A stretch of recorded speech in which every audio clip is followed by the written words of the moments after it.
이번 시간에는 이제 수업을 진행을 하는데 필기노트로 수업을 하겠습니다. 네, 필기노트로 하고요. 이 필기노트는 이제 언제까지 여러분 계속 보실 거냐면 기본서라는 게 또 있을 거예요. 이제 기본서가 이제 제가 요거 2권만 가지고 왔는데 한 권이 더 있어요. 이게 한 이제 페이지로 한 570페이지 정도 되거든요. 이것도 보고 나시면 또 요약집도 있고, 요약집 보면 또 기출문제집 봐야 되고, 기출문제집 끝나면 예상문제집 봐야 되고, 책이 막 겁나 많아요.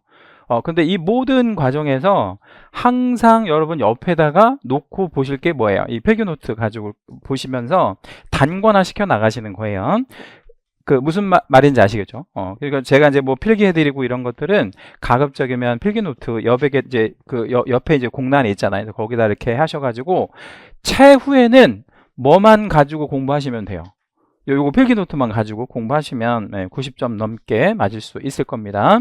자, 테마 1번은 조금 이따가 말씀드리도록 하고 테마 2번부터 볼게요. 이제 좀 시간 순서대로 좀 보려고 하는 거예요. 자, 서장 및 재정 목적 뭐 이렇게 이제 되어 있고 1번에 중개 연역이다 뭐 이렇게 나와 있는데 여기 중개라고 하는 개념은 뭐냐면 한자어잖아요, 중개가. 그래서 이 한자어를 좀 잠깐 소개해 볼게요. 이거 그냥 쓰지 마시고 한번 들어만 보세요. 이 한자를 우리가 보통 얘기할 때 부수라는 게 있잖아요. 그죠? 요게 사람 인변에. 그죠? 요거 이제 중자는 무슨 중자에 이게? 가운데 중. 그죠? 그리고 개자라고 읽을 때 이 개가 무슨 개냐면 끼일 개예요. 그러면 이제 이거 한번 풀어 볼게요. 사람이 가운데에 끼었다.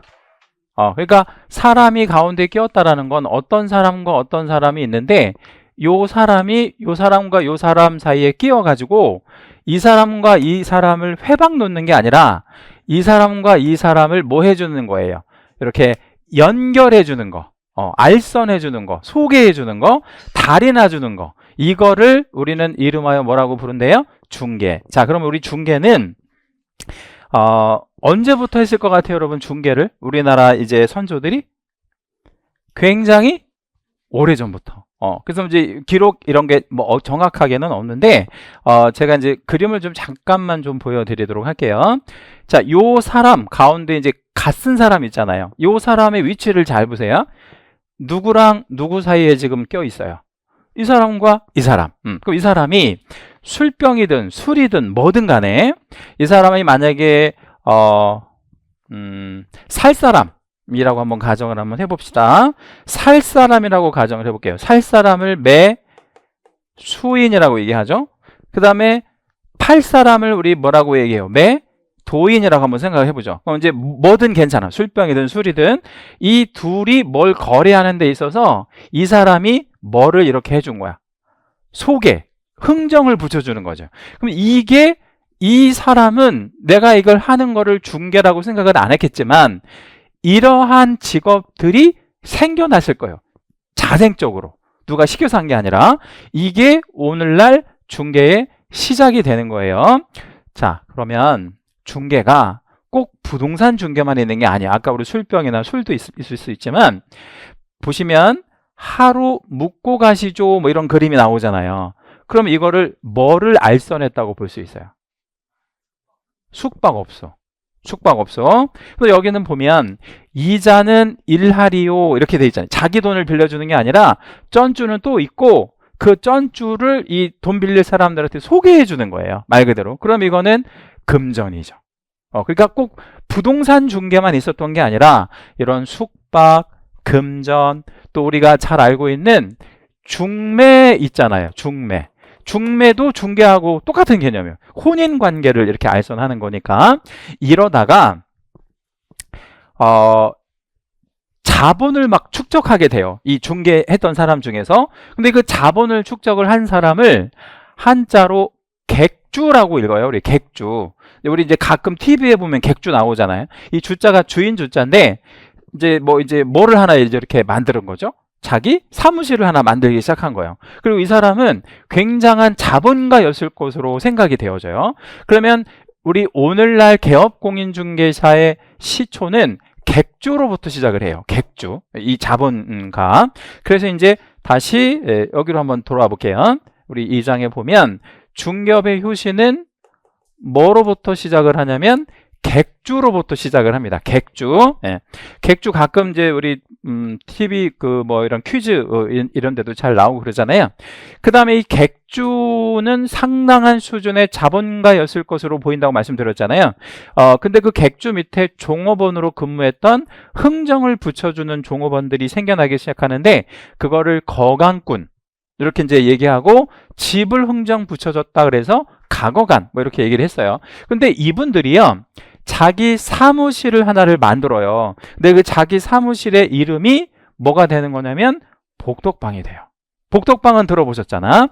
자, 여러분 복덕방 하면 떠오르는 거. 복덕방 하면 떠오르는 이미지 없어요? 복덕방 이러면 떠오르는 이미지 없어요?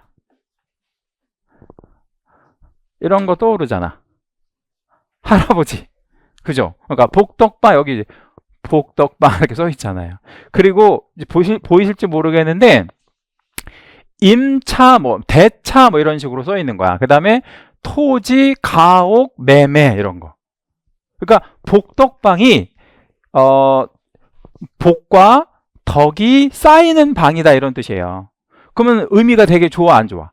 좋죠. 그래서 여러분 자녀 있으신 분들은 자녀 방에다가 뭐 애들방 뭐 아들방, 딸방 이렇게 해주지 말고 문 입구에다가 이렇게 써주시면 되게 좋아. 이게 진짜 농담 아니고 복덕방 이렇게. 이게 되게 좋은 의미라니까요. 복과 덕이 쌓이는 방이라는 거예요. 굉장히 좋은 의미잖아. 그래서 여기서 뭐 토지나 가옥을 매매기도 하기도 하고 임대차도 알선하는 그런 복덕방이 생겨나기 시작했는데 자, 질문을 하나 드릴게요. 이분들은 시험을 보셨을까요? 아니면 시험 안 보고 그냥 할까요? 그냥 했었던 거지. 그냥. 이게 되게 중요해요. 이분들은 그냥 하다가 어느 순간인가는 국가가 뭐 하기 이제 시작했겠어요? 통제하기 시작한 거야. 그래서 이제 이 중개업자 이제 뭐랄까요? 용어로 바뀌는 요 때가 1985년인데 요것도 한번 필기해 놓으세요. 85년부터 무슨 일이 생기냐면 시험제도가 만들어져요. 시험제도가. 그러면 우리가 준비하는 시험의 이름이 뭐죠? 공인중개사. 시험이 이때부터 만들어지게 됩니다. 그러면 이제 공인중개사도 옛날에는 그냥 다 중개업자라고 불렀어요. 공인중개사라고 지금처럼 안 부르고 다 이제 중개업자라고 불렀는데 문제는 뭐냐면 옛날부터 복덕방 하셨던 분들도 있을 거 아니야. 그럼 그분들은 못하게 했을까요? 아니면 계속 하게 이렇게 허용했을까요? 하게 허용을 해야지. 왜냐면 기득권이 있으니까. 근데 그분들이 아직도 살아계셔. 전국에 약 한 2,000명 정도가. 제 얘기를 잘 기억해 주셔야 돼. 이따가 엉뚱한 소리 하시면 안 돼요. 자, 이분들이 이 복덕방 하시던 분들이 아직도 살아계신 분이 2,000명 정도 있대. 근데 그분들을 복덕방이라고 부르면 안 되잖아요. 옛날 용어니까. 그래서 이분들을 개업공인중개사라고 불러요. 그러면 두 가지 개업공인중개사가 있는 거지. 첫 번째는 뭐 봐서 개업공인중개사가 되신 분들. 시험 봐서. 그 다음에 안 보고 되는 사람도 있는 거야 이제. 이해되셨죠? 그런 사람을 부칙상의 개업공인중개사라고 얘기를 해요. 이따가 이거 다시 말씀 드릴게요. 그러니까 우리 이제 개업공인중개사에는 시험 본 사람도 있지만 안 본 사람도 있다는 거 기억해 주시면 돼요. 그러면 여러분 나는 시험 안 보고 개공되는 게 좋아요 이러면 방법이 있어 없어? 있기는 하죠. 어떻게 하면 되냐면 몇 년 전으로 돌아가. 그게 방법이에요. 현실적인. 몇 년 이전으로. 85년 이전으로 돌아가서 뭐를 해? 복덕방을 해. 그러면 이제 지금까지 할 수 있다는 얘기죠. 근데 현실적으로 85년 전으로 갈 수가 없으니까 우리는 이제 시험을 합격해가지고 이렇게 이제 될 수 있다는 거고요. 여기 법인이라는 표현에다가 별을 하나만 좀 잡아주시고요. 요 얘기는 조금 어려운 얘기라서 이따가 다시 말씀드리도록 할게요. 사람만 개공이 되는 게 아니라 법인도 되다라는 거. 자, 우리 이제 부동산 중개업 관련한 최초의 법 제도가 1890년도에 객주 거간 규칙이라고 하는 것이 만들어지게 되는데요. 이 객주는 여기서 유래한 거고 거간은 여기 가거간에서 유래한 거고 이들을 규율하기 시작을 합니다. 근데 왜 규율을 해야 되냐면 아주 옛날에는 시험 안 보고 그냥 한다 그랬잖아요. 근데 이제 요 객주 거간 규칙이 만들어지면서 그냥 못 하고요. 뭘 받고 해라 이거야. 인가제가 처음 만들어지고 그 다음에 이제 허가제로 좀 강화되고 그 다음에 신고제로 풀어줬다가 다시 허가제로 강화시키고 현재는 등록제입니다. 근데 이 등록제 중요해요. 자, 현재는 무슨 제라고요? 등록제. 근데 등록을 하고 개업공인중개사가 되려면 뭘 가져와야 되겠어요? 자격증이 있어야 돼. 이제는. 그냥은 안 돼. 그래서 등록하려면 자격증이 있어야 된다. 이렇게 기억하시면. 그럼 우리가 공부를 하는 이유는, 궁극의 이유는 뭐 하려면? 등록하려면 자격을 필요로 하니까 그래서 공부하는 거구나 라고 생각하시면 됩니다. 자, 이제 우리가 이제 배우는 그 과목이 법 과목이다 보니까 법령이 어떻게 구성이 되어 있는지를 잠깐 말씀드리는데 가장 상위에 법률이 있어요. 법률은 국회에서 만들어요. 우리 공인중개사 법이 있고 그 다음에 시행령이라고 하는 어떤 규범이 있는데 시행령은요, 요거는 시험에 나오지는 않는데 되게 중요해요. 그래서 여기다 우리 형광펜 있으시면 여기다 우리 채색 하나만 좀 붙여줄게요. 그러니까 시험에 나오지는 않는데 이걸 모르면 안 돼. 왜냐하면 법 공부를 하면서 시행령이 누가 만들어 이걸 모른다는 거 말이 안 되는 거거든요. 자, 시행령은 누가 만든다고요? 대통령이 만들어요. 그래서 이거를 대통령의 명령이다 그래서 대통령령이라 그래요.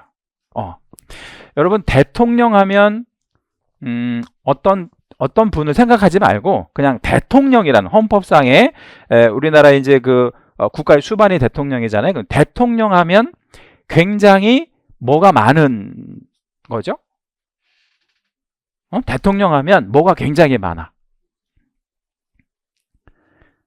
뭐가 굉장히 많아요. 대통령 하면 이게 굉장히 많아. 돈 이런 거 말고 권력 말고 권력하고 비슷한 말 권한이 많은 사람이죠. 근데 그 권한 중에 하나가 뭐를 만들 수 있는 권한이 있어요. 시행령. 이게 가장 강력한 권한이에요. 대통령의 가장 강력한 권한은 뭐를 만드는? 시행령을 만드는 그런 권한이구나. 이렇게 생각하시면 됩니다.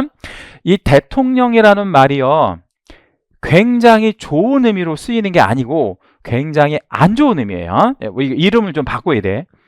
대통령에서 대자를 빼면 통령 나오잖아요. 이 통령이 무슨 의미냐면 일본에 막 칼 가지고 막 사람 죽이고 뭐 이런 직업이 있었지. 그 직업적으로 그런 애들을 뭐라 그러죠? 사무라이 대빵을 통령이라 그래. 일본식으로 사무라이 대빵을 통령이라 그러거든요. 거기다가 큰 통령이다. 그러니까 모든 나와바리를 다 장악했다. 이래 가지고 대통령이라고 부르는 거예요. 누가 만든 용어냐면 일본 놈들이 만든 거예요. 이게 안 좋은 의미라고요. 그리고 우리 좀 바꿔야 돼. 우리나라 어떤 의미로 좀 바꾸는 게 좋을 것 같아요. 뭐 이건 제가 개인적인 말이긴 하지만 분명히 말씀드리는데 이 사무라이 대빵을 통령이라 그래. 자, 그 다음에 이제 시행규칙이라는 게 있는데 이 시행규칙도 꼭 알고 계셔야 돼. 시험에 나오지는 않지만 이걸 모르면 안 돼요. 시행규칙은 뭐냐면 장관의 명령을 얘기해요. 장관. 그러면 우리가 앞으로 우리가 실무적으로 보면 뭐 국방부 장관이 있고 뭐 교육부 장관이 있고 외교부 장관이 있고 많이 나오잖아요. 근데 다 몰라도 되고 우리는 한 장관하고만 친해지면 돼요. 어떤 장관하고만 친해지면 돼? 국토교통부 장관. 그럼 얘를 줄여서 앞으로 수업 시간에 국장이라고 부를 거예요. 그냥 국장. 그럼 국장이면 뭔 장이지? 이렇게 생각하면 돼요. 뭔 장이에요? 국토교통부 장관이에요. 그래서 장관의 명령을 시행규칙이다. 이렇게 생각하시면 됩니다. 자, 우리 이제 일반적인 법령은 이렇게 세 개로 구성이 되는 게 일반적인데 우리 중개사 보면 특이하게 하나가 더 있어요. 그 하나가 더 있는 게 바로 뭐냐면 매수신청 대리인 규칙이라고 하는 게 있는데요. 얘는 밑줄을 좀 하나만 치신 다음에 대법원장의 명령이에요. 이건 대법원이라는 거 있잖아요. 그지? 대법원장의 명령인데 대법원장이 여기 공인중개사 법령에 들어와서 이걸 왜 만들었느냐? 이유가 있어요. 우리가 이것도 좀 배워야 하거든요. 경매. 그래서 경매 관련이다라고 보시면 돼요. 경매 관련을 매수 신청 대리인 규칙이다. 이렇게 이제 보시면 되겠고, 해마다 하나나 두 개가, 요번 우리 35회 때는 두 문제가 출제가 됐는데, 또 경매에서 한두 개 정도의 문제가 꼭 출제가 됩니다. 여기서 나오는 문제 어렵게 안 내요. 쉽게 나오니까 너무 이제 겁먹을 거 없어요. 다만 요번에는 좀 35회 때는 아주 어려운 거의 킬러 문항을 이렇게 냈었는데, 킬러 문항이 뭐예요? 킬러 문항이라고 하잖아, 우리가. 뭐 그걸 우리 뭐라고 할 때 킬러 문항이라고 하죠? 그냥 다 틀리게 만드는 거. 그냥 다 난이도 조절을 해서 그냥 그런 문제가 경매 쪽에서 하나가 올해 좀 나와서, 옛날에는 그렇게 대체적으로 쉽게 나옵니다. 자, 우리 그러면 우리가 배우는 시험 범위는 총 4개예요. 어떻게 4개냐면 같이 한 번만 읽어볼게요. 우리 뭐 배우죠? 법률, 시행령, 시행규칙, 매수신청, 대리인 규칙. 요게 다 시험 범위야. 예, 이렇게 이제 보시면 되겠고요. 제가 수업하는 동안에 시행령이라고 했다가 대통령령이라고 했다가 왔다 갔다 해요. 두 개 다 쓴단 말이에요. 그래서 이걸 알고 계시라고. 그러면 대통령령이다 그러면 시행령이고, 시행령이다 그러면 대통령령, 같은 의미로 생각하시면 됩니다. 자, 이제 성격을 한번 볼 건데, 우리 공인중개사법은 중간법 내지는 요 가로를 좀 채워 넣으셔야 되고, 특별법, 일반법 이런 것들이 있는데, 여기 특별법에다가는 우리 채색 하나만 붙여주시고요. 여기다는 별도 하나만 좀 하겠습니다. 일반법, 국내법 이런 것들이 있는데, 자, 이제 설명을 좀 드릴 건데요.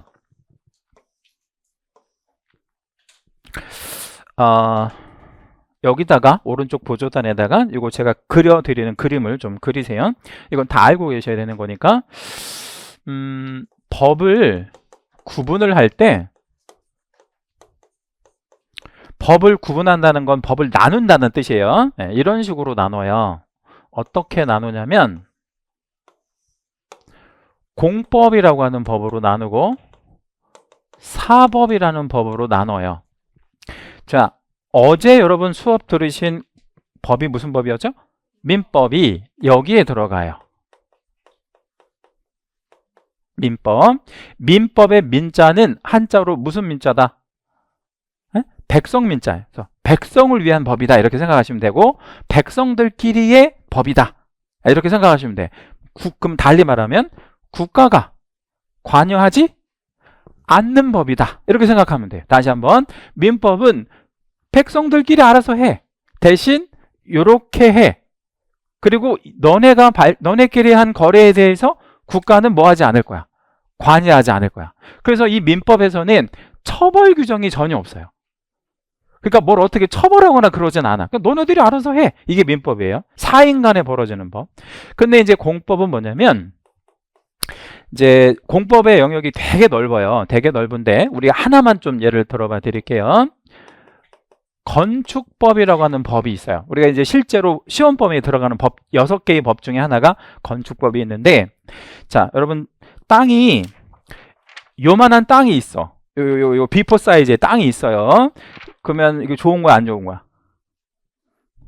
에? 별로 안 좋지. 이거 갖고 할 게 아무것도 없으니까. 근데 이 땅이 명동 한복판에 있어. 그럼 어때요? 괜찮아. 근데 여기다 만약에 건물을 올리기로 했어.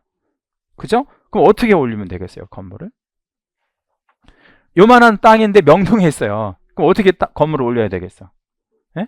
높게 올려야지. 이게 좁으니까. 몇 층으로? 한 500층으로. 왜냐면 땅이 좁으니까 500층으로 올리면 좋을 거 아니에요. 근데 그럴 수 없다는 거예요. 왜? 국가가 개입해요. 짓지 말라고. 그리고 땅이 있을 때 이거 꽉 차게 못 져. 좀 들여서 져야 돼. 그리고 옆집에 방해되면 안 돼. 뭐 이런 여러 가지 규제를 해. 이거를 공법이라고 해요. 자, 그러면 저랑 배우는 중개사법은 공법이냐 사법이냐 이렇게 나눌 때 어디에도 안 들어가. 그럼 어디에 들어가겠어요? 중간에, 가운데에.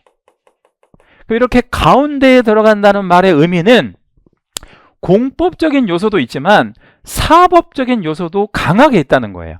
그래서 이런 법을 모아가지고 중간법, 학자들의 이야기입니다. 섞었다 그래서 혼합법이라고 표현하기도 합니다. 같은 말로 중간법 내지는 혼합법이라고 표현합니다. 섞었다는 거예요. 그러면 중개사법 시간에는 이 사인간에 대한 내용도 나오지만 국가가 어떻게 하겠다 이런 내용도 나오겠죠. 그죠? 네, 이런 것들이 왔다 갔다 하는 그런 법이에요. 자, 이제 요 하나는 이제 완성을 했고, 자, 그 다음에 요 밑에다가 또 뭐를 좀 적어 주실 거냐면, 역시 이제 중요 표시를 한번 해 주신 다음에,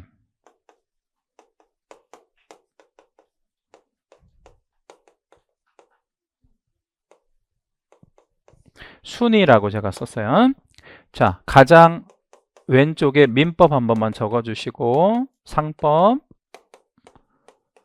공인중개사법 이렇게 적으시고, 맨 오른쪽에 농업협동조합법이라고 하는 법을 하나 또 좀 적어주세요. 4개의 법을 적었어요. 민법, 상법, 공인중개사법, 그리고 농업협동조합법까지 4개의 법을 적었습니다. 자, 그리고 이제 우리가 앞으로 수업 시간에 가장 많이 사용하는 주어가 개업공인중개사거든요. 근데 개업공인중개사가 7글자잖아요. 너무 길으니까 2글자로 줄여서 개공이라고 많이 표현해요. 그래서 개공을 한번 여기 밑에다가 적어보기로 하겠습니다. 자, 개공. 자, 제가 중간에 점점 찍은 거예요. 개공 이렇게 이제 했는데, 개공은 뭐의 약자? 개업공인중개사 약자. 그럼 개업공인중개사는 뭐를 취득한 사람이, 공인중개사 자격을 취득한 사람이 뭐 했다? 개업했다 내지는 등록했다 이렇게 생각하면 되는데, 이 개공은요, 신분이, 이 개공의 신분이 우리나라 국민이잖아요. 백성이잖아요. 그러면 민법을 적용을 할까요? 안 할까요? 이 사람 우리나라 국민이잖아. 백성이니까 민법을 적용해야 돼 말아야 돼? 해야죠. 자, 그런데 우리 개공은요, 상행위를 하는 사람이에요. 그러니까 영리를 추구하는 사람이니까 상인에 들어가. 상인, 백성이지만 상인이란 말이에요. 그럼 무슨 법 적용? 상법도 적용. 예. 그리고 이 개공이라고 하는 지위 자체가 공인중개사법에 의해서 만들어지는 지위예요. 그러니까 당연히 공인중개사법은 적용을 해야지. 예. 그럼 이제 요거 일단 3개만 좀 가지고 먼저 말씀드릴게요. 이 3가지 법률을 좀 가지고 볼 때 개공한테는 무슨 법을 가장 먼저 적용을 할까요? 이제 그냥 느낌적으로 이거를, 그 다음에는 상법을, 그 다음에는 민법을, 이렇게 순서가 이렇게 정해진다는 거야. 이렇게. 자, 그러면 똑같은 법인데 순위가 매겨져요. 이 순위는 우리가 정하는 게 아니에요. 그럼 누가 정해? 이 순위는? 뭐 나라에서 정하기도 하지만 학자들이, 그러니까 일반적인 이제 어떤 통념으로 정하는 거예요. 자, 그러면 이렇게 법 간에 우선순위가 생기잖아요. 그러면 우선적으로 적용되는 법을 특별법이라 그래요. 자, 무슨 법? 특별법. 그러면 나중에 적용되는 법들을 일반법이라 그래. 일반법. 네. 범위가 일반화되어진다, 좀 넓어진다, 뭐 이런 뜻이에요. 그러니까 개공이라고 하는 지위가 좀 좁은 의미고, 상인이라는 지위가 넓은 의미고, 백성이라는 지위가 가장 넓은 의미잖아요. 그러니까 이렇게 갈수록 일반화되어진다. 그래서 일반법. 그런데 중요한 거는 중간에 낀 법이 있잖아요. 뭔 법이 꼈어? 상법이. 그럼 상법은 지위가 어떻게 되냐면 뭐의 무슨 법, 뭐의 무슨 뭐, 이렇게 한번 답변해 볼래? 이게 이제 법 공부할 때 가장 기본인 거거든. 자, 상법은 뭐의 뭐, 민법의, 그러니까 상위법을 우리 다른 말로 뭐라 그래? 특별법이라고 한다. 자, 그러면 다시 상법은 뭐의 무슨 법, 민법의 특별법, 그 다음에 이제 공인중개사법의 일반법이 되는 거지. 그렇죠? 그러니까 일반법, 그러니까 이거의 일반법, 이거의 특별법. 그러니까 2가지 지위를 다 가는 거야. 그런데요, 우리가 이제 알아야 하는 그 조합이 하나 있어요. 그 조합의 이름이 뭐냐면 지역농업협동조합이라는 애가 하나 있는데, 여기서 한번 적어봐 드릴게요. 지역농업협동조합. 농업협동조합이라는 조합이 하나 있어요. 이건 알고 계셔야 돼. 나중에 이제 나중이라는 거는 마지막 시간에 말씀드리겠지만 개업 공인중개사만 중개업을 할 수가 있어요. 우리 합법적으로. 근데 얘가 지역농업협동조합이라고 하는 특수한 조합인데 얘도 중개업을 할 수가 있어요. 근데 얘는 무슨 법에 의해서 중개업을 하는 거냐면 농업협동조합법에 의해서 중개업을 해요. 근데 얘한테 무슨 법도 적용을 하냐면 공인중개사법도 적용을 해요. 자, 그러면 이 법과 이 법 사이에는 이런 식으로 등호가 생겨. 그러면 아까 중간에 끼는 법이 생기면 어떻게 한다 그랬어요? 자, 그럼 이제 다시 한번 해봅시다. 공인중개사법은 뭐와 뭐의 민법과 상법의 특별법이고, 그 다음 농업협동조합법에 비하면 일반법적 지위가 있는 거지. 그래서 이렇게 중간에 끼이는 법들은 두 가지 성격을 다 가져요. 일반법, 특별법의 성격을 다 갖는 거야. 그러니까 상대적인 거죠. 누구에 비하면 뭐 이런 개념이라고 생각하시면 됩니다. 자, 그러면 이제 왼쪽으로 다시 들어와서 이거로 한번 완성을 한번 해볼게요. 우리 공인중개사법은 중간법 내지는 무슨 법적 지위가 있다 그랬죠? 같은 말? 아까 중간에 있다, 뭐 섞었다 그래가지고 혼합법이라고 이제 적으시면 되겠고, 그리고 요 특별법과 일반법은 좀 충돌하고 반대적인 개념인데 상대적인 거라 그랬어요. 그러면 우리 중개사법은 뭐의 특별법이에요? 민법과 상법에 대한, 그리고 농업협동조합법에 비하면 일반법적인 지위가 되는 건데, 특별법이 왜 중요하냐면 특별법이라고 하는 거는 우선 적용된다라는 의미로 쓰이는 거예요. 그러면 자, 민법 시간에 배우는 어떤 내용이 있어요. 근데 중개사법 시간에 어떤 내용을 배울 거예요. 그러면 두 가지가 충돌을 하게 되는 경우가 있겠죠. 있지 않겠어요? 뭐 예를 하나 좀 들어볼게요. 민법 시간에는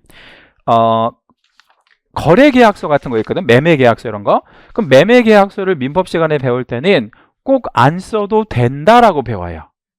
왜 안 써도 된다고 배우냐면 계약은 자유롭게 체결을 해도 되고 형식의 제한이 없고 하니까 그냥 구두 계약도 계약이다 이렇게 배운다고. 민법 시간에는 다시 민법 시간에는 계약서 꼭 써야 돼, 안 써도 돼? 안 써도 된다. 이게 민법의 내용이에요. 근데 이게 또 중개사법으로 넘어오면 개업 공인중개사가 중개를 완성하면 반드시 계약서를 써야 돼. 뭘로? 서면으로. 그럼 충돌하잖아요. 민법 시간은 안 써도 된다 그랬는데 중개사법 시간에는 반드시 써야 된다 그러잖아. 이렇게 양자가 충돌을 할 때는 중개사법 영역이 우선인 거야. 중개 쪽에서는. 이해되셨죠? 그게 특별법이라는 게 그래서 좀 나름 중요한 거고, 여기 이제 국내법이라고 하는 거는 공인중개사 자격을 취득하시잖아요. 그러면 어디서만 중개를 업으로 할 수 있대? 우리나라에서만. 외국 나가서는 안 돼. 반대로 얘기해 보면, 요건 좀 시험에 잘 나오는데 외국에도 공인중개사 비슷한 자격이 있을 거 아니에요. 그 외국 자격을 가지고 우리나라에 들어와서 중개업을 할 수 없어요. 이건 이제 국내의 자격이고 국내에서만 할 수 있지만 외국 자격 갖고는 안 된다, 뭐 이런 의미가 있는 거죠. 그래서 국내법은 뭐 그냥 참고하시면 되겠고요. 자, 여기 이제 기본 확인 사항에 잠깐 보니까 공인중개사법은 두 가지 성격, 일반법적 지위와 특별법적 지위가 다 있는데 여기 이렇게 표현되어 있죠. 민법과 상법에 대한 특별법이다. 이건 좀 알고 계십시오. 자, 그리고요 기출지문은 다음 순환 때 말씀 다시 드리도록 할 거니까 일단은 패스하도록 하겠습니다. 자, 이제 노만자 2번에 재정 목적이라고 하는 게 있는데, 재정 목적은 법을 만든 이유라고 보시면 될 것 같아요. 법을 만든 이유. 그래서 아래부터 한번 좀 완성을 해볼게요. 아래가 이제 1차 목적이니까 여기 가로에는요 공인중개사라고 한번 좀 적어주세요. 공인중개사의 업무 등에 관한 사항을 정한다. 자, 이제 여기서 공인중개사는 뭐를 취득한 자, 자격을 취득한 자라고 이제 보통 정의하거든요. 이따가 다시 배울 겁니다. 근데 공인중개사는 자격만 취득한 거지 실제로 업무를 하지는 않아요. 얘가. 예. 그러면 여기서 말하는 공인중개사는 뭐를 의미하느냐. 그러니까 법은 해석을 하는 게 되게 중요하거든요. 그럼 여기서 말하는 공인중개사는 업무를 하는 공인중개사여야 하니까 개업 공인중개사를 의미하는 거예요. 그래서 개공을 얘기하는 거예요. 그런데 개공만 중개 업무를 하는 게 아니라 소속 공인중개사가 있어요. 소속 공인중개사는 뭐한 공인중개사? 그러니까 개업 공인중개사는 개업한 사람이고 소속 공인중개사는 취업한 공인중개사. 그러면 취업한 공인중개사를 줄여서 소공이라고 해요. 그래서 이 둘을 합쳐서 부르는 의미예요. 그러니까 이 둘을 합쳐 부르는 의미다. 다시 말씀드리면 중개 업무를 하는 사람은 이 두 사람이거든. 응? 자, 누구랑 누구?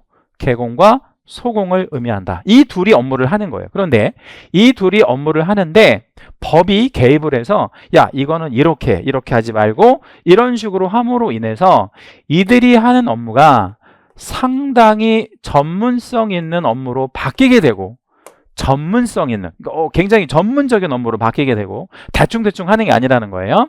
그리고 이들이 종사하는 중개업이라는 산업을 육성하고자 하는 것이 법의 목적이에요.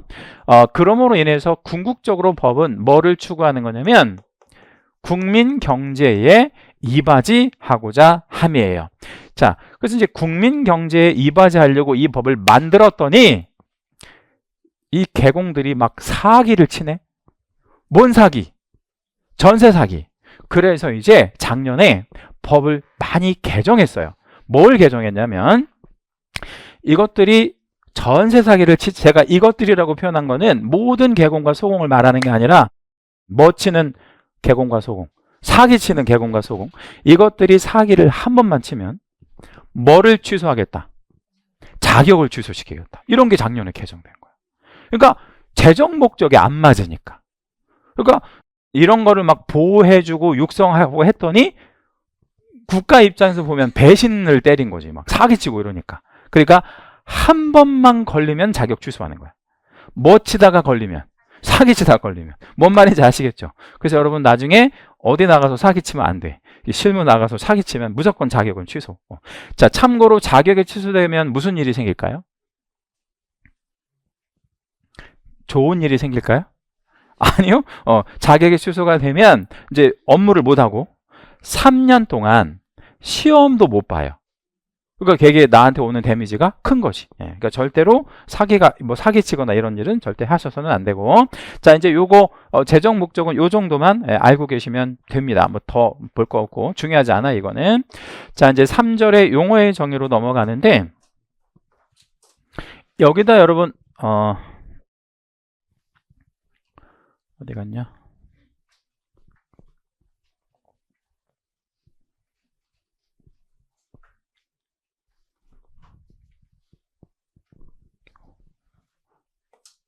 됐다. 별 3개를 좀 잡을게요. 별 3개 잡고요. 용어가 굉장히 중요합니다. 용어가 굉장히 중요하다. 자, 그러면 여기서 말하는 용어는 일상적인 용어다 아니면 법률 용어다? 법률 용어겠죠. 법률 용어는요, 의미가 명확해요. 그리고 답이 있다, 답이 없다. 답이 있는 거예요. 그러니까 이건 우리 법률 용어 그대로 우리 알고 계셔야 됩니다. 제가 이 법률 용어 관련해 가지고요, 이 용어가 왜 중요한지를 한번 말씀드려 볼게요. 이제 시험에 임박하면 한 9, 10월 달에 이제 질문 같은 것들 많이 하시고 그러는데, 그 질문을 하실 때 보면 용어를 이제 막 이렇게 법률 용어를 쓰면서 질문을 하실 거 아니야. 예를 들자면 뭐 중개업을 하는 사람이 이렇게는 안 한다고. 그럼 주어를 만들 때 뭐라고 주어를 만들어서 이제 쓰시겠어요? 개업 공인중개사가요. 뭐 이렇게 이제 질문을 하실 거 아니야? 근데 주어를 예로 해놓고 질문하는 거는 예에 해당되는 거를 질문한다든가, 반대로 예에 해당되는 내용인데 주어를 공인중개사라고 하는 경우가 굉장히 많아요. 근데 완전히 다른 말이에요. 자, 뭐와 뭐는 다른 말이야. 공인중개사와 개업공인중개사는 완전히 다른 말이에요. 근데 굉장히 많은 수험생들이 공인중개사와 개업공인중개사를 같은 개념으로 알고 있다고. 전혀 다른 이런 말이에요. 무슨 말인지 아시겠죠? 그러면 이 주어와 이 주어를 섞어서 쓰거나 혼동해서 쓰면 저하고, 물론 이제 다른 과목의 선생님도 마찬가지겠죠? 대화가 되겠다, 안 되겠다? 안 되겠다. 그럼 대화가 안 되면 어떻게 되겠어요? 대화가 안 되면 어떻게 되겠어요? 좀 쉽지 않아지겠죠. 쉽지 않아지겠죠. 근데 정말 우리 뭐랄까요, 좀 희망적인 거는 우리 과목은 용어가 안 많아요. 해봐야 8개밖에 안 돼. 그러니까 되게 쉬운 과목이야. 근데 다른 뭐 공시법이라든가 이런 건 용어가 겁나게 많아요. 20몇 개씩 된다고. 근데 이 과목은 용어가 많지 않으니까 완벽하게 여러분 걸로 소화를 하셔야 돼요. 자, 이제 중개 한번 용어 읽어봐 드릴게요. 법정 중개 대상물에 대한, 이 중개 대상물은 다음 시간에 배워요. 거래 당사자 간의 매매, 교환, 임대차, 그 밖의 권리의 득실 변경에 관한 무엇을 알선하는 것이냐, 이렇게 이제 했는데, 여기 가로에다가는 행위라는 단어를 한번 넣어주세요. 행위를 알선하는 거다. 자, 그러면 이거 완성했고요. 여기다가 채색 한 번만 잡을게요. 행위를 알선까지. 행위 알선까지 채색 한 번만 잡으시고, 자, 중개를 한마디로 뭐라 그런다? 중개를 줄여서 뭐라고 한다? 행위를 알선하는 거. 행위 알선을 중개라고 한다. 그러면 이 행위가 어떤 행위인지 알아야 되잖아요. 그 어떤 행위인지를 여러분 머릿속에 끄집어내지 말고 문장에서 찾아볼게요. 자, 중개, 이 행위란 어떤 행위? 매매, 교환, 임대차. 또 있어요. 이것만 있는 게 아니야. 매매, 교환, 임대차 말고 그 밖에 어떤 권리의 득실 변경을 시키는 행위 모두를, 이런 뜻이지. 그죠? 그거를 뭐 하는 것? 알선하는 거. 여기서 알선한다는 건 소개시켜주는 거, 도와주는 거. 그럼 우리가 행위할 수 있도록 도와주는 게 중개네. 맞죠? 그런데 이거가 중개인지 보세요. 지금 여러분 보시는 요거를 전자칠판이라고 얘기를 하거든요. 전자칠판을 중고로 내놔서 누가? 근데 누가 전자칠판을 사겠대? 그러면 이거를 소개시켜주면 중개다, 중개 아니다? 잘 생각해 보세요. 이걸 보시면서 전자칠판을 누가 팔겠대? 또 누구는 사겠대? 이거를 이렇게 소개시켜주는 거, 연결해주는 거. 이게 우리가 배우려고 하는 중개이다, 중개는 아니다. 중개는 아니에요. 그럼 중개 비스꾸리한 거야. 왜 중개가 아니냐면 이게 아니라서 그래. 중개 대상물이 아니라서. 그러면 여기서 말하는 중개 대상물은 부동산을 말하는 거야. 부동산, 토지나 건축물. 그러면 전자칠판을 중개하는 거는 대단히 중요하다, 대단히 중요하지 않다. 중요하지 않다. 이거 뭐 잘못 거래한다고 해봐야 몇백만 원 손해보는 거잖아. 근데 이런 건물을 잘못 사고 팔면 어떻게 되겠어요? 그냥 한 방에 훅 가는 거지. 그러니까 부동산을 중개하는 거는 아무나 하면 안 된다는 거예요. 그래서 우리가 이 자격을 필요로 하는 이유는 중개 대상물을 중개하는 건 아무나 못해요. 이해되셨죠? 자, 그러면 두 번째 용어, 공인중개사. 이 법에 의해, 이 법은 당연히 공인중개사법이고, 공인중개사 자격을 취득한 자, 자격을 취득한 자를 공인중개사라고 정의합니다. 자, 제가 여기서 이제 두 가지 말씀드려야 되는데, 아버지가 공인중개사야, 혹은 어머니가 공인중개사 있을 수 있잖아요. 그러면 나 상속받을 수 있나요? 안 되네요. 자, 그러면 돈을 한 20억쯤 주면 살 수 있나요? 아니에요. 간첩을 5명 잡았어. 그것도 간첩을 막 때려잡았어. 그러면 국가가 자격 주나요? 아니에요. 그럼 어떻게 자격을 줘? 시험 봐야 돼. 무조건 시험 합격. 다른 방법은 없다. 저기 마지막에 자자 있잖아요. 이 자자에다가 가로만 열고 한자로는 놈자자거든. 그런데 이게 사람만 될까요? 아니면 법인도 될까요? 법인은 안 돼. 자, 여기는 왜 법인이 안 되냐면 시험을 봐야 되니까. 여기서 시험에 합격해야 되잖아. 근데 사람만 시험 볼 수 있잖아. 그래서 이제 제가 여기다 사람이라고 적으려고 하는데, 사람을 우리 실무에서는 사람이라고 하는데 법률에서는 자연인이라고 해요. 에? 자연인. 그러니까 우리 이제 밥 먹으러 가면서 뭐 누가 막 이렇게 막 나를 어깨를 툭 치고 갔어. 그러면 뭐라고 할 수 있어? 저 사람 이상한 사람이네 이렇게 얘기할 수 있잖아, 그지? 근데 시험에서는 저 사람, 이 사람 이렇게 쓰면 안 돼. 법률 용어니까. 그러면 뭐라고 해야 돼? 시험에서는 저 자연인, 이 자연인 이렇게 얘기해. 그러니까 자연인과 법인이 있을 때 자연인 되고 법인 안 돼. 왜 그러냐면 시험 때문에 그런 거예요. 공인중개사는 자연인만 돼. 사람만 된다. 일단 요거 알고 계시고, 자, 이제 세 번째 용어가 중개업이 있는데, 중개업은요, 첫째, 다른 사람의 의뢰를 꼭 받아야 돼요. 자, 뭐를 받아야 된다고요? 의뢰. 네, 의뢰를 꼭 받아야 됩니다. 그리고 일정한 뭐를 받아야 되냐면 보수. 대가를 받고, 그리고 중개를, 그러니까 여기 1번에서 하는 이 중개 있잖아요. 이거를 뭘로 행하는 것이어야 하냐면 업으로 행하는 것이어야 돼. 업. 그러니까 영어로 얘기하면 잡이어야 한다는 거지. 그러면 중개업이 되기 위해서는 몇 가지 요소가 필요한 거예요? 세 가지. 그 세 가지가 중요해요. 첫째 뭐? 의뢰. 두 번째는 보수. 그리고 세 번째는 업. 요렇게 세 가지를 모두 갖추면 업이라고 얘기합니다. 이거 세 가지를 모두 갖추면 이름하여 뭐라 한다고요? 업이라고 얘기해요. 자, 그러면 아주 중요한 질문. 오늘 수업 나가는 동안에 제일 중요한 질문을 한번 해볼게요. 1번 중개와 3번 중개업의 차이점. 업. 아주 좋은 답변이야. 네, 또 업도 있고. 그러니까 1번과 3번의 차이점이 오늘 우리 수업 나가는 거에서 제일 중요한 거예요. 자, 한번 찾아볼게요. 1번과 3번의 차이점이 뭐야? 네? 보수도 있고 업도 있고 또 의뢰도 있고 그렇잖아요.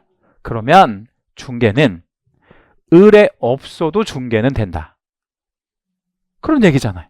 의뢰 없어도 또 뭐를 안 받아도 보수를 안 받아도 중개는 된대. 그리고 뭐가 아니어도 업이 아니어도 중개는 된대. 왜? 중개는 행위만 뭐하면 알선하면 중개니까. 그쵸?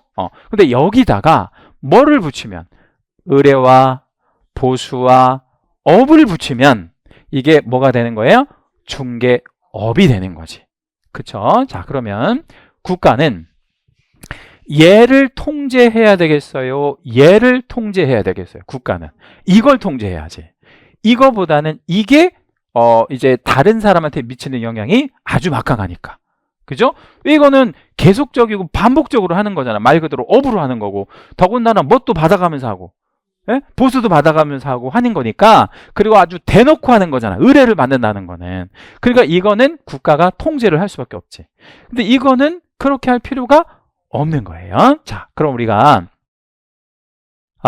동영상을 하나를 보여드릴 거거든요. 동영상을 좀 보고, 요 말씀 드리기 전에 요 중개와 중개업 있을 때 여기다 화살표 하나만 해주시고, 이거는 무등록으로 하면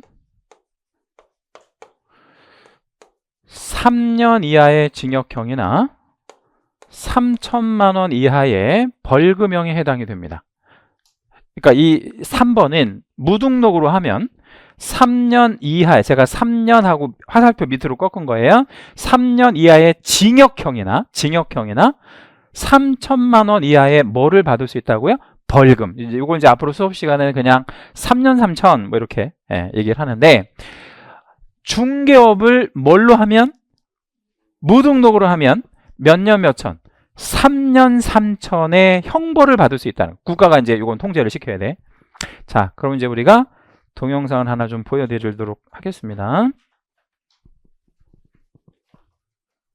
어디갔냐?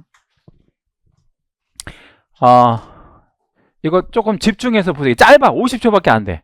집중해서 한 번만 보여드릴 거니까. 잘 못 봤어 이러면 안 돼요. 제가 드라마 하나를 좀 보여드리려고 해요. 됐어. 못 믿겠다는데 직접 확인시켜드려야지. 평균 시점도 얼마나 싸게 주는 건지. 통장님이 이후 좀 내려고 남겨두신 자리야. 됐어. 하나씩 받으시고. 수고했어. 홍 반장 오늘 몇 시간이지? 4시간. 나도 알지. 이체해줄게. 땡큐지. 왜 자꾸 따라와? 내 입으로 말을 해야 돼? 아니 너 돈 달라고 돈 복비 17,445원. 17,440원? 난 무슨 일을 하든 최저임금으로 계산해. 그쪽 17,440원. 만 원짜리밖에 없는데? 또 다 거슬러 드리지. 이제 끝난 거지? 인테리어도 피해가지 않나? 인테리어는 아무나 하는 줄 알아. 나 눈 되게 높아. 뭐야? 도배, 미장, 타일, 대관? 그럼 하는 걸로 알고 간다. 됐어. 못 믿겠다는데 직접 확인시켜드려야지. 평균 시세보다 얼마나 싸게 좀. 다 보신 거예요. 예, 다 보신 건데, 여기서 제가 이제 뭐를 좀 보여드릴 거냐면, 지금 그 보신 동영상을 이렇게 이제 중요 장면을 캡처한 거거든요. 이제 우리가 뭘 이렇게 잡아내야 돼. 이 동영상에서 이 중요한 장면들입니다. 예, 이제 등장인물이 3명인데, 일단 여기 이 배우가 김선호라는 배우잖아요. 예, 이 김선호라는 배우의 직업은 백수입니다. 별도로 이 직업은 없어요. 그러니까 개공은 아니에요. 근데 백수인데, 백수가 뭐를 지금 하고 있나 보세요. 뭘 하고 있어, 정확히.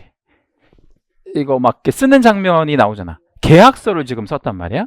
그래가지고 한 장씩 줘요. 누구한테 줬냐면 이분한테 주는데, 이분은 통장이라고 나오는 사람인데, 이분이 건물을 갖고 있는 임대인이에요. 상가 건물을 갖고 있었어요. 임대인. 그리고 요 배우가 임차인이야. 뭐를 하고 싶어 하냐면 치과 병원을 하고 싶어 하는 거야. 그러니까 이 백수인 이 친구가 임대인과 임차인이 뭐 하도록, 매매 교환 임대차 중에서 임대차 할 수 있도록 이 백수가 뭐 한 거야? 알선, 중개를 한 거야. 이건 부동산이잖아요. 근데 여기까지는 문제되지 않아요. 그냥 알선만 하는 거니까. 그런데 이런 장면이 나온다고? 이 임대인이 이체해 줄게 뭐 이런 말 나오잖아요. 이건 한두 번 해본 게 아니라는 거야. 그쵸? 그리고 결정적으로 이 말이 나와요. 복비를 달라고 합니다. 얼마를 달라고 해? 17,440원. 근데 사실 되게 싸게 받았잖아요. 이제 비싸게 받고 싸게 받고 이게 문제가 아니라 뭐를 받았다는 게 중요해. 보수. 자, 그러면 이 그리고 이제 결정적으로 이 인테리어 같은 거는 해도 괜찮아. 이거는 국가가 통제하지 않은 업무라서 인테리어 이렇게 뭐 자기가 해주고 상관은 없는데, 자격을 보여줍니다. 자격증을 쫙 보여주잖아. 근데 여기 자격증에 제가 이제 빨리 화면에 넘어가서 뭐가 있는지는 모르겠으나 공인중개사 자격증이 있다고 가정을 한번 해볼게요. 그건 제가 확인은 안 했는데 공인중개사 자격증은 있어요. 그런데 뭐는 아니야. 그러니까 등록은 안 했어. 그러니까 백수라고 말씀드렸잖아. 그러니까 얘는 개공은 아닌데 자격은 있다고 생각을 해보시는 거야. 그럼 이 드라마의 작가가 이걸 쓴 거잖아요. 뭐가 문제일까 한번 여러분 맞춰보세요. 오늘 배우는 게 이게 되게 중요해. 이것만 알면 오늘 미션은 다 완성하시는 거예요. 응? 뭔가 좀 이상하지 않아요? 그러니까 여러분이 변호사라고 생각하고 자문을 해준다고 생각을 해봐요. 이렇게 쓰면 안 되지. 이 사람이 자격이 있다고 치더라도 뭐를 안 했어? 등록을 안 했잖아요. 개공이 아닌데 이런 거 하면 안 되죠. 그럼 얘 처벌을 받아야 돼? 잘생긴 사람이라 여러분 관대하시구나. 처벌 받아야 돼 말아야 돼? 받아야지. 몇 년 몇 천? 3년 3천. 그래서 이 드라마에서 가장 문제가 되는 거는 얘가 무등록 중개업을 하고 있다라는 거지. 이게 전형적인. 이거를 우리 시골에서도 시골에서 이렇게 자주 이제 생기는 일인데 아무렇지도 않게 이런 거를 하고 있거든요. 특히 누가 이런 걸 많이 하냐면 통장, 이장 이런 사람들 이거 많이 하거든. 불법이에요. 이거 하면 안 돼. 예, 그 최저임금으로 받아도 안 돼. 무조건 안 돼. 왜 안 돼? 그러니까 보수를 받는다기보다는 이 사람이 한 행위가 법으로 규제가 되고 있는 행위라서 그래. 만약에 이 친구가 전자칠판을 알선했대. 그리고 최저임금 17,000원을 받았대. 그러면 상관없어. 그거는 국가가 통제하지 않는다니까.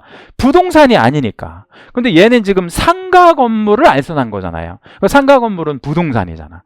잘못하면 되게 크게 손해를 볼 수 있으니까. 그래서 이건 국가가 통제하는 거예요. 이해되셨죠? 자, 그럼 이제 사례를 좀 바꿔볼게요. 돈 안 받고 하면 어때요? 괜찮아. 뭐가 아니니까. 업이 아니니까. 이해되셨죠? 그러니까 예를 들자면 그럼 이건 어때요? 이게 처음으로 그냥 어쩌다가 하는 거다 이러면 어때? 그것도 괜찮아. 왜 괜찮냐면 뭐가 아니니까. 업이 아니니까. 그러니까 업이 되려면 계속적이고 반복적이어야 하거든. 근데 여기 드라마의 장면에서 업이라고 볼 수 있는 내용은 이것 때문에 그런 거예요. 한두 번 한 게 아니라는 거지. 그리고 그런 말을 본인 스스로 하잖아요. 나는 무슨 일을 하든 돈을 받는다고. 여러 번 했던 거죠. 그리고 이게 무등록 중개업이 되는 거예요. 이해되셨죠? 예, 이제 잠깐 쉬었다가 다음 시간에 하시겠습니다.